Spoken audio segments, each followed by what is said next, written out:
Le Japon a longtemps attiré de nombreux visiteurs grâce à sa culture unique, à la gentillesse de ses habitants et à ses paysages naturels époustouflants. Cependant, de nombreux touristes peuvent se sentir intimidés lorsqu'ils découvrent les tabous locaux.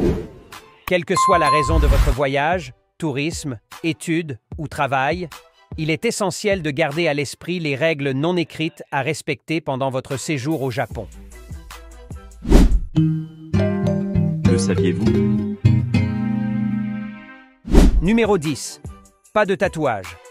Au Japon, les tatouages sont couramment associés à la figure de la Yakuza, la mafia japonaise, connue pour ses membres qui arborent des tatouages élaborés sur tout le corps. Cette représentation est largement diffusée à travers les films et les réseaux sociaux. Cette association négative des tatouages remonte à la période Edo, lorsqu'ils étaient utilisés comme marque de criminalité et même par les prostituées pour indiquer leur dévouement à leurs clients fidèles. Pendant cette période, les tatouages furent progressivement interdits et ce n'est qu'en 1948 qu'ils furent à nouveau légalisés. Malgré cela, la société japonaise conserve une vision conservatrice à l'égard des tatouages, avec de nombreux lieux publics comme les onsen, sources thermales, les bains publics, les restaurants traditionnels, les auberges typiques, les piscines, les salles de sport et les hôtels capsules qui interdisent l'accès aux personnes avec des tatouages visibles. Numéro 9. Évite de laisser des pourboires. Lorsqu'on visite un restaurant au Japon, il ne faut pas s'étonner si le personnel vous poursuit pour vous rendre la monnaie, même s'il ne s'agit que de quelques yens. Dans la culture japonaise, le pourboire n'est pas considéré comme un geste d'appréciation envers le serveur, mais plutôt comme un signe d'insatisfaction pour le service reçu, comme si l'on voulait dire « S'il vous plaît, faites mieux la prochaine fois ». Cela reflète le profond respect pour la dignité et la courtoisie dans le service.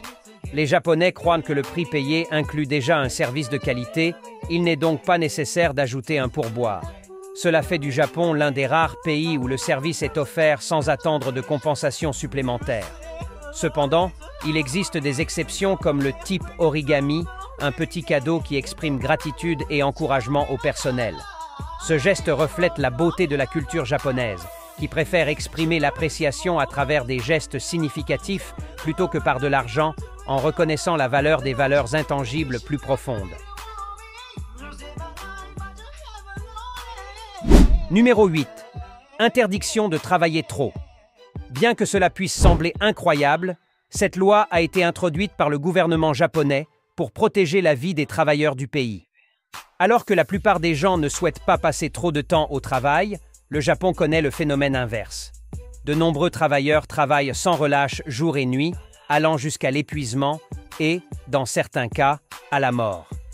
Chaque année, on enregistre environ 2000 décès liés au travail dans le pays, principalement dus à des AVC, des crises cardiaques, de la dépression et des suicides. Un travailleur sur 5 est à risque de mourir d'un excès de travail.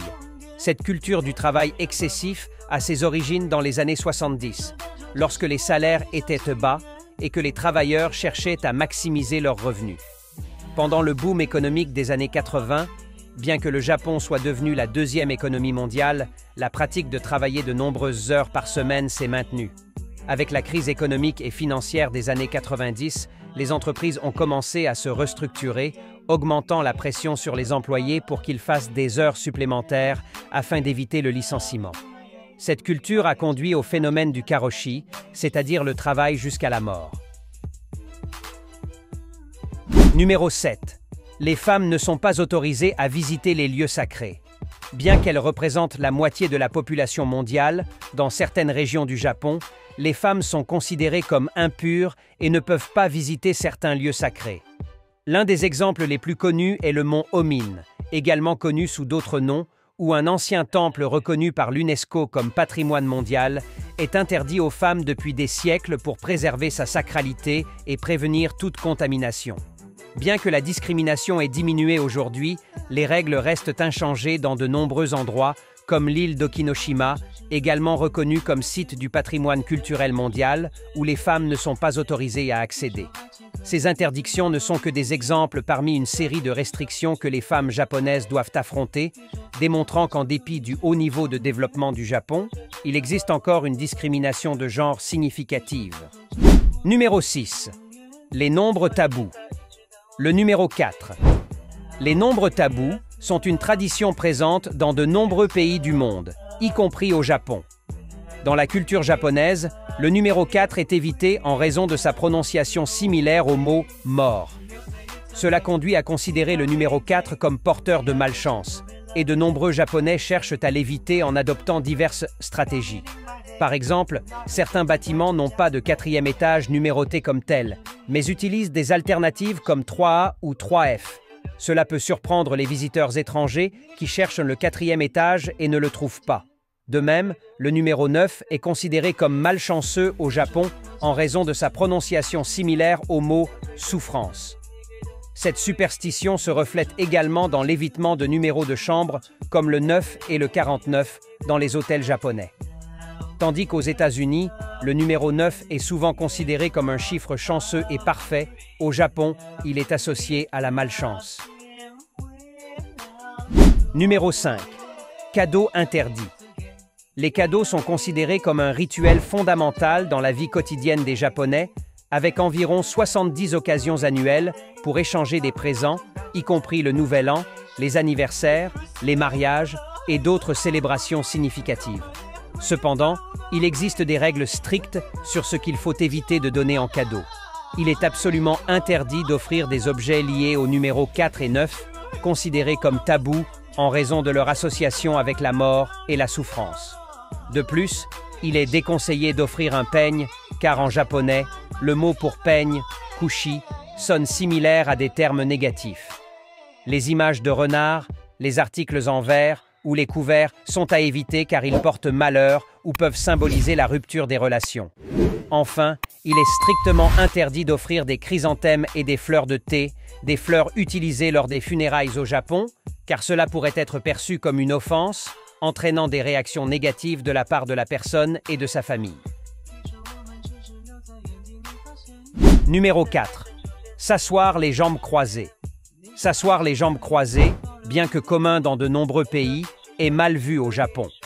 Bien que cela ne soit pas interdit par le gouvernement, c'est considéré comme irrespectueux et inapproprié par les Japonais qui attachent une grande importance au respect des autres, surtout dans les espaces publics et lors des réunions. Cette position peut être interprétée comme provocante et offensive, étant associée à des comportements peu raffinés. Au lieu de s'asseoir ainsi, lorsqu'on visite le Japon, il est préférable d'adopter la position traditionnelle Seiza, en s'asseyant sur les genoux. Cette pratique est vue comme un signe de respect et de discipline.